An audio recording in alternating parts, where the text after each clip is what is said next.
अस्सलाम वालेकुम, कैसे हैं साहब। अच्छा, जब मैं पाकिस्तान में था मेरे हालात बिल्कुल भी ठीक नहीं थे। आए दिन जॉब मिस हो जाती थी। इवन कि मैं कहीं जॉब करता था तो 2 महीने 3 महीने से ज़्यादा वहाँ काम नहीं कर पाता था। हालात दिन ब दिन बदतर होते जा रहे थे। फिर मैंने यूट्यूब पे डॉक्टर फ़ारूक शाह साहब की वीडियो देखी।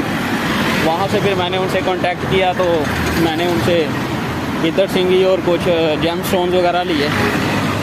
तो उनसे रब्ता करने के बाद जब मैंने उनसे ये चीज़ें ली और उन्होंने मुझे कुछ चीज़ें बताई करने को, वो मैंने की तो अल्हम्दुलिल्लाह दिन ब दिन मेरे हालात ठीक होते रहे। मैंने बाहर के लिए अप्लाई किया था तो अल्हम्दुलिल्लाह मेरा वो काम भी हो गया। आज मैं अफ्रीका बैठा हूँ। इधर आके मेरी अल्हम्दुलिल्लाह अच्छी जॉब हो गई है।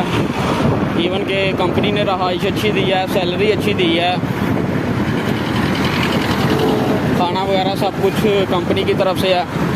मेरी जो सैलरी है वो मुझे सेविंग हो रही है। पाकिस्तान में था मुझे कुछ सेविंग भी नहीं हो रही थी।